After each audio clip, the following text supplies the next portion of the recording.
नमस्कार, आप देख रहे हैं देश प्रदेश। मुंबई से मैं हूं पूजा भारद्वाज और मेरे साथ दिल्ली से जुड़ रहे हैं मेरे सहयोगी परिमल कुमार। शुरुआत कर रहे हैं शो की मुंबई की ही खबर के साथ। मुंबई का फेफड़ा कहे जाने वाले यानी कि आरे के जंगल, जिसको लेकर आप लगातार खबरें सुनते रहे थे कि किस तरह से मेट्रो कार शेड को बीजेपी की सरकार, जब फडणवीस सरकार यहाँ पर थी, वहाँ पर बनाने का निर्णय लिया गया था। लेकिन जैसे ही वो सरकार गई तो उद्धव सरकार ने उसे हटाकर कांजूरमार्ग में स्थानांतरित करने का फैसला लिया था। कोर्ट में भी एक बैटल चलता रहा, लेकिन एक बार फिर से आज आरे में आरी चलती हुई नजर आई है। कोर्ट में फडणवीस सरकार ने तब कहा था 2019 में कि कारशेड के लिए जितने पेड़ काटे जाने थे उतने काटे जा चुके हैं, अब एक भी पेड़ नहीं काटा जाएगा। लेकिन आज की तस्वीरें हम आपको दिखाएं, पुलिस के भारी बंदोबस्त के बीच जितनी भी एंट्री पॉइंट्स हैं उन्हें पुलिस बैरिकेडिंग के साथ वहां पर बंद कर दिया गया था। प्रोटेस्टर्स को अंदर जाने नहीं दिया जा रहा था। जो वहां के रहवासी हैं उन्हें भी अंदर घूमने नहीं दिया जा रहा था, तस्वीरें नहीं लेने दी जा रही थी। मीडिया को भी अंदर एंट्री नहीं थी। मुझे भी करीब 3 से 3.5 घंटे के बाद अंदर एंट्री मिली किसी तरह से, और वहां पहुंचकर जब हमने देखा कई जगहों पर पेड़ों की छटाई चल रही है। कार शेड के पास कुछ तस्वीरें जब मैंने रिकॉर्ड करने की कोशिश की, पुलिस ने उसे डिलीट करने के लिए कहा। जो वहाँ के प्रोटेस्टर्स हैं उनका कहना था कि धारा 144 लगाने की जानकारी उन्हें दी गई है आरे में, और इसीलिए उन्हें घर से बाहर निकलने के लिए या 5 से ज़्यादा लोग इकट्ठा होने के लिए मना किया गया है। ऐसे में दोपहर 3 बजे के बाद जब हम पहुँचे थे वहाँ और हमने प्रोटेस्टर्स से, जो वहाँ के रहवासी हैं उनसे जब हम बात कर रहे थे, उस दौरान 2 लोगों को, हमारे लाइव के दौरान 2 लोगों को हिरासत में लिया गया है। और अब तक जिस तरह से सुबह से ये कार्रवाई शुरू हुई है पेड़ों की छटाई की या कटाई की, उसमें 4 प्रोटेस्टर्स जो लोग हैं सेव आरे यानी कि आरे बचाओ मुहिम से जुड़े हुए, उन्हें हिरासत में लिया गया है। तो किस तरह से आज आरे में हमारी टीम के पहुंचने के बाद ये पुलिस की कार्रवाई दिखी, आपको दिखाते हैं इस रिपोर्ट में। कोर्ट में मामले तो चलते रहेंगे। अभी बताया जा रहा है कोई फ्रेश पिटीशन भी आप लोगों की तरफ से जा सकता है। इसके बाद भी हम ये लड़ाई जारी रखेंगे और हम जो आरे के खिलाफ, जो कारशेड है उसके खिलाफ हम आंदोलन जारी रखेंगे। अच्छा, देखिए, जब हम लोग उससे बात कर रहे हैं, कुछ पुलिसकर्मी भी यहाँ पर मौजूद हैं, उनसे भी हम समझना चाहेंगे। सर, क्यों यहाँ पे मीडिया को क्यों रोका गया? मीडिया को रोका नहीं मैडम, चलिए आप प्लीज कोऑपरेट कीजिए। चलो चलो चलो दादा, कुछ कार्रवाई इन लोगों पर हुई है? जो प्रोटेस्ट कर रहे हैं उन पर कोई कार्रवाई आप लोगों की तरफ से हुई है? गार्डन वाले चलिए अपना अपना काम कीजिए, चलिए पुलिस को कोऑपरेट कीजिए। चलिए धारा 144 है क्या सर इधर? चलो पूरा मीडिया को पूरा बताया हुआ है। और अब देखिए पुलिस किस तरह से इन्हें अलग कर चुकी है, यहाँ से हटा चुकी है। हमसे बात करते हुए में लाइव आप देखिए, ये जो 2 शख्स थे उनको ये ले जा रहे हैं डिटेन करके। धारा 144 चूंकि उन्होंने लगाया है, सर का कहना है, तो 5 से ज्यादा लोग इकट्ठा नहीं हो सकते। सर, आप धारा 144 लगा चुके हैं यहाँ पे, पूरे आरे में है क्या? मेरा काम करने दीजिए मुझे। अभी भी आपने 2 को डिटेन किया इस वक्त? तो किसी ने डिटेन नहीं किया मैडम, हमारे को। मैडम आपका हो गया होगा तो जाइए, आपका काम हो गया। ऐसी कार्रवाई क्यों यहाँ पे? यदि काम हो गया होगा तो जाइए प्लीज। ये जीप निकलते हुए इनको पुलिस चौकी लेकर जा रहे हैं और मीडिया से बात करने से मना किया, जैसे कि तस्वीरें हमने आपको दिखाई हैं। और कारशेड का काम देखिए यहाँ पर चल रहा है, लेकिन जो प्रोटेस्ट करने वाले जो तमाम लोग थे जो यहाँ पर इकट्ठा हो रहे थे, उन्हें इकट्ठा करने से रोका गया है। धारा 144 की बात इनकी ओर से कही जा रही है, लेकिन पुलिस ने औपचारिक तरीके से हमें कुछ नहीं कहा है कि धारा 144 लागू है या नहीं। लेकिन हमारे साथ जब ये बात कर रहे थे लाइव NDTV इंडिया पर, तो उन्हें डिटेन किया गया। तो 2 लोग इस कैंपेन से जुड़े हुए, उन्हें डिटेन किया गया है। लेकिन पुलिस फिलहाल कैमरे पर कुछ भी विस्तार से हमें नहीं बता रही है। बीजेपी श्रीनगर के ऐतिहासिक लाल चौक से करगिल युद्ध स्मारक तक तिरंगा यात्रा निकाल रही, तिरंगा रैली निकाल दी। इसमें कम से कम 300 मोटरसाइकिल सवार हिस्सा ले रहे हैं। ये तिरंगा बाइक रैली कल विजय दिवस के मौके पर करगिल युद्ध स्मारक पहुंचेगी। कश्मीर में बीजेपी की ऐसी पहली बाइक रैली है। इसके लिए बहुत भारी सुरक्षा बंदोबस्त किए गए हैं। साथ ही बीजेपी हर घर तिरंगा मुहिम की तैयारियों में भी जुटी है। ये मुहिम आज़ादी के 75 साल के मौके पर 13 से 15 अगस्त तक लोगों को अपने घरों पर तिरंगा लहराने के लिए प्रेरित करने के मकसद से शुरू की गई है।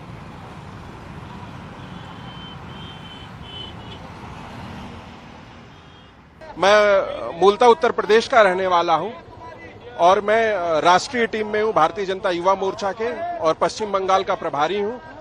और आज का ये दिन बहुत ऐतिहासिक है क्योंकि आज यहाँ पे लाल चौक पे हम लोग पहले जाएंगे पूरा तिरंगा बाइक को लेके विजय दिवस के रूप में। उसके बाद फिर हम लोग कारगिल जाएंगे और वहां पे जो हमारे शहीद हुए हैं कारगिल में, उनको श्रद्धांजलि देने का काम करेंगे। हम ये दर्शाता है कि ये हिंदुस्तान वाकई हिंदुस्तान का है और ये आजाद कश्मीर 370 में हुआ है असली, और नया कश्मीर जन्मा है। और हम इसलिए आज कारगिल दिवस यहाँ मना रहे हैं। ये एक मैसेज है उन ताकतों के लिए जो 2019 से पहले यहाँ पाकिस्तान के तिरंगे, पाकिस्तान के झंडे लगाते थे और पाकिस्तान की बोली बोलते थे।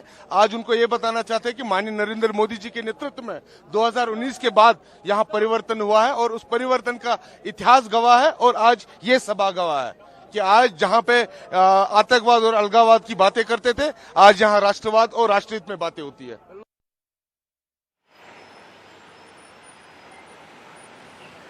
और लोकसभा में हंगामे की तस्वीर इस वक्त हम आपको दिखाते हैं। इस हंगामे पर स्पीकर ओम बिरला ने कार्रवाई करते हुए जो हंगामा कर रहे कांग्रेस के 4 सांसद थे उन्हें निलंबित किया। उनके नाम हैं ज्योति मणि, मणिक टैगोर, TN प्रधान और राम्या हरिदास। उन्हें पूरे सत्र के लिए सस्पेंड कर दिया गया है।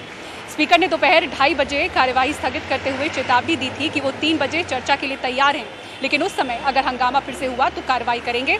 उन्होंने अपने कमरे में सभी दलों के साथ बैठक भी की थी और विपक्षी दलों ने स्पीकर को भरोसा भी दिलाया था, लेकिन इसके बावजूद सदन में तख्तियां लहराई गईं और हंगामा हुआ, जिसके बाद ये कार्रवाई की गई।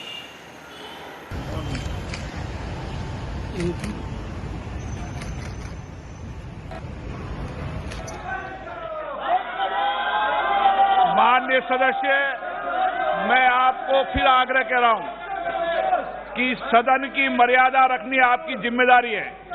माननीय सदस्य कोई भी तख्ती लेकर आएगा, मैं अंतिम बार कह रहा हूं, उसको सदन की कार्रवाई का हिस्सा नहीं बनने देंगे।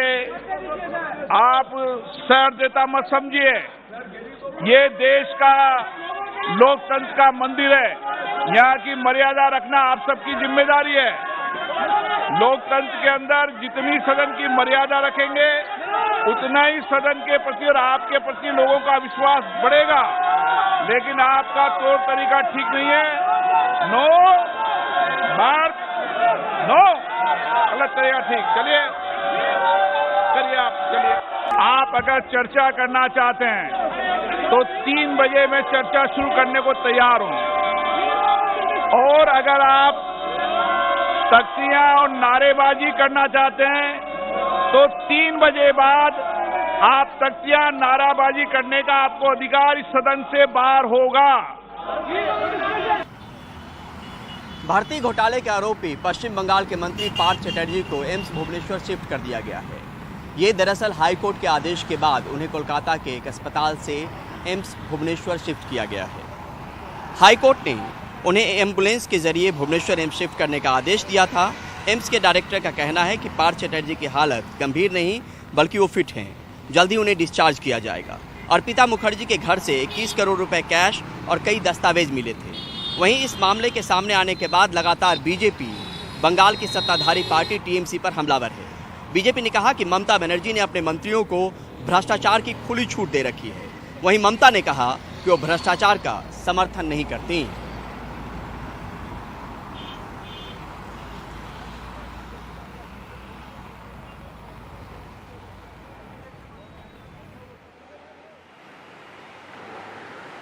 और द्रौपदी मुर्मू की बात करते हैं, जो देश की 15वीं राष्ट्रपति बन चुकी हैं। संसद के केंद्रीय कक्ष में प्रधान न्यायाधीश NV रमणा ने उन्हें मुर्मू को शपथ दिलाई और राष्ट्रपति बनने के बाद उन्होंने क्या कहा आपको बताते हैं। द्रौपदी मुर्मू ने कहा कि भारत के लोकतंत्र की महानता है कि गरीब घर की बेटी आज भारत की राष्ट्रपति बनी है। ये मेरी व्यक्तिगत उपलब्धि नहीं है। द्रौपदी मुर्मू देश की दूसरी महिला राष्ट्रपति हैं, आपको बता दें। वो सर्वोच्च संवैधानिक पद संभालने वाली पहली आदिवासी महिला और स्वतंत्र भारत में पैदा होने वाली पहली राष्ट्रपति हैं। शपथ के बाद राष्ट्रपति भवन में द्रौपदी मुर्मू को गार्ड ऑफ ऑनर दिया गया। साथ ही पूर्व राष्ट्रपति राम कोविंद को राष्ट्रपति भवन से विदा भी किया गया। ओडिशा के एक छोटे गांव से निकलकर द्रौपदी मुर्मू दिल्ली के रायसीना हिल्स के शिखर तक वो पहुंची हैं, जो इतना आसान सफ़र नहीं था। इस यात्रा में उन्हें अपने व्यक्तिगत जीवन से लेकर राजनीतिक जीवन के सफ़र में अनेक परेशानियों का सामना करना पड़ा। कई उतार चढ़ाव आए, लेकिन संघर्ष पथ पर बिना विचलित हुए मुर्मू आगे बढ़ती रहीं और देश के सर्वोच्च पद पर पहुंचने में कामयाब रहीं।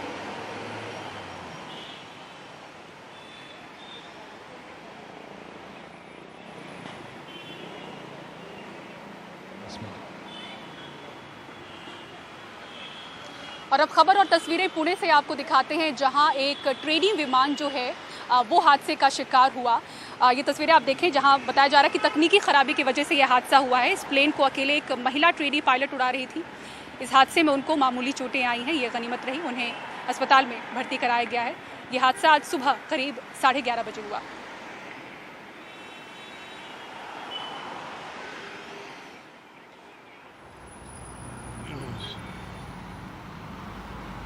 टोक्यो ओलंपिक में ब्रॉन्ज मेडल जीतने वाली भारतीय बॉक्सर लवलीना ने कॉमनवेल्थ गेम्स से पहले मानसिक उत्पीड़न का आरोप लगाया है।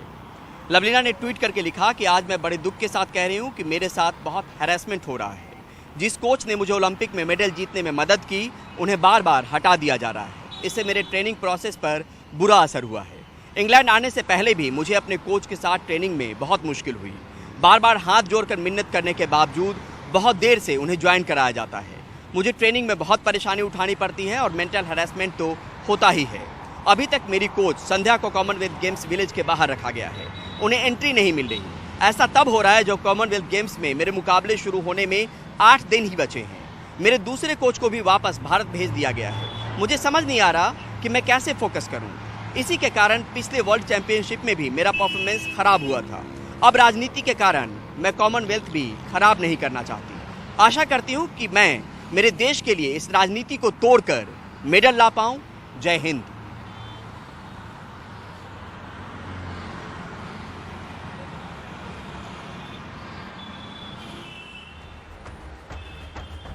और कटरीना कैफ और विकी कौशल को किसने दी जान से मारने की धमकी और क्या हुई है कार्रवाई? पूरी खबर एक ब्रेक के बाद बने रहिए देश प्रदेश के साथ।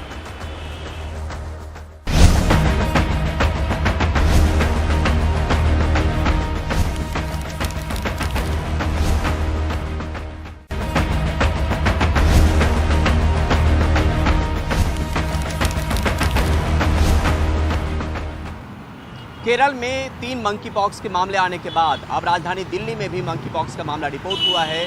मरीज फिलहाल लोकनायक अस्पताल में भर्ती है, लेकिन साथ में स्वास्थ्य मंत्रालय की चिंता इस बात से भी बढ़ गई है और उनके सूत्रों ने हमें बताया कि दरअसल ये मरीज जो है बार बार इसने बयान बदला है। पहले इसने बताया कि शिमला के पास किसी जगह पे इसने पार्टी की थी, उसके बाद इसने मनाली का जिक्र किया। मनाली के बाद ये भी पूछा स्वास्थ्य मंत्रालय के अधिकारियों जो ट्रेस करते हैं कि आखिर होटल का पता कौन सा था, तो होटल का पता बताने में भी ये जो मरीज है वो अक्षम था। तो इससे चुनौती इस बात को लेकर बढ़ गई है कि उनके कॉन्टैक्ट ट्रेसिंग, जो उनके संपर्क में आए हुए लोग होंगे, वो कौन लोग हैं, साथ में इस तक कैसे वायरस ट्रांसमिट हुआ है, उस बात को लेकर भी चिंता बढ़ी है।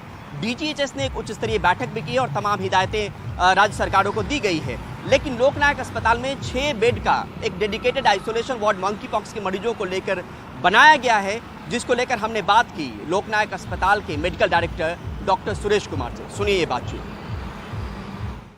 पेशेंट बिल्कुल ठीक है, उसका pulse, blood pressure, vital parameters normal है। पेशेंट का बुखार ठीक हो गया है and he is recovering very well. कितने बेड का डेडिकेटेड हमने वो वार्ड बनाया है सर, जिसपे मुख्यमंत्री जी ने भी कहा कि हमने बनाया है आइसोलेशन वार्ड? अभी हमने 6 बेड का आइसोलेशन वार्ड लोकनायक में बनाया है और 1 पेशेंट अभी एडमिट है। कोई ऐसा सस्पेक्टेड मरीज जिसका सैंपल गया हो सर पुणे में? नहीं, अभी तो ये 1 ही पेशेंट था जिसका कि कल रिपोर्ट आया पॉजिटिव। अभी और कोई नया पेशेंट अभी नहीं है। कितने दिनों में आमतौर पे डिस्चार्ज होने की बात होती है? इनके स्थिति को देख के आपको क्या लग रहा है सर?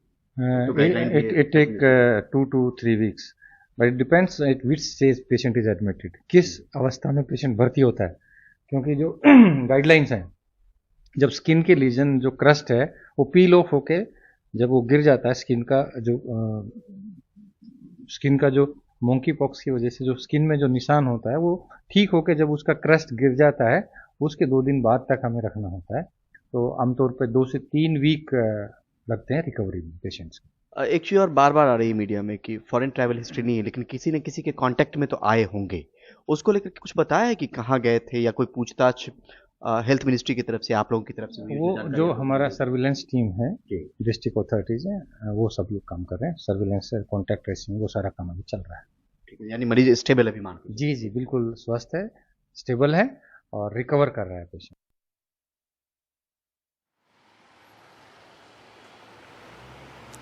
तो इस मंकी पॉक्स को लेकर मुंबई में भी सतर्कता है। 28 बेड का जो एक वार्ड है कस्तूरबा अस्पताल में, उसको मंकी पॉक्स के पेशेंट्स के लिए रिजर्व रखा गया है। हालांकि यहाँ अभी ऐसे किसी भी मरीज को रिपोर्ट नहीं किया गया है। बढ़ते हैं आगे, बात करते हैं बॉलीवुड के स्टार कपल कैटरीना कैफ और विकी कौशल की, जिन्हें सोशल मीडिया पर जान से मारने की धमकी मिली है। इस मामले को देखते हुए अज्ञात शख्स के खिलाफ सेंटा क्रूज पुलिस स्टेशन में केस दर्ज किया गया है। एक शख्स को हिरासत में भी लिया गया है। इस पूरे मामले पर और ज़्यादा जानकारी दे रहे हैं हमारे सहयोगी सुनील सिंह। मुंबई पुलिस ने एक ऐसे शख्स को गिरफ्तार किया है जो अभिनेत्री कैटरीना कैफ और उनके पति अभिनेता विकी कौशल को सोशल मीडिया के जरिए धमका रहा था।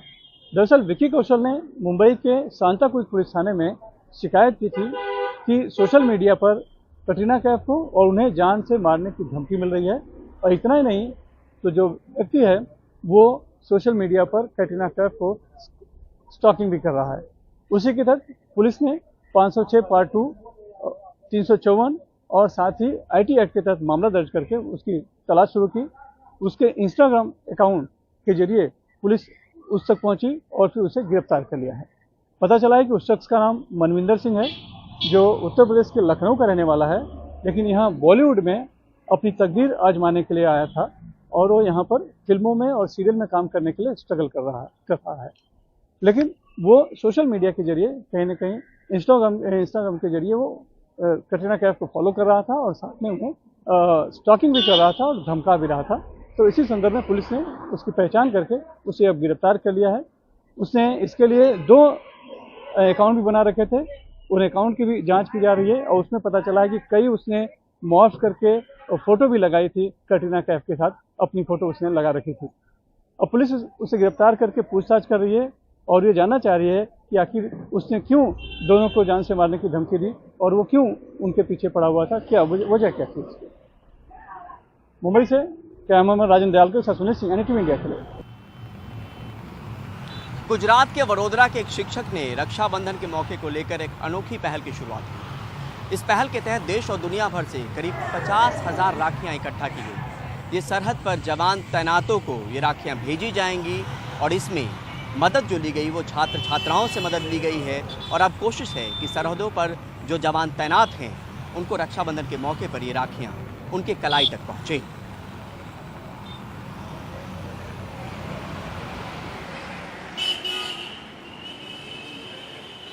और देश प्रदेश में फिलहाल इतना ही। दिल्ली से मेरे सहयोगी परिमल कुमार और मुंबई से मुझे दीजिए इजाजत। खबरों के लिए बने रहें एनडीटीवी इंडिया के साथ। नमस्कार।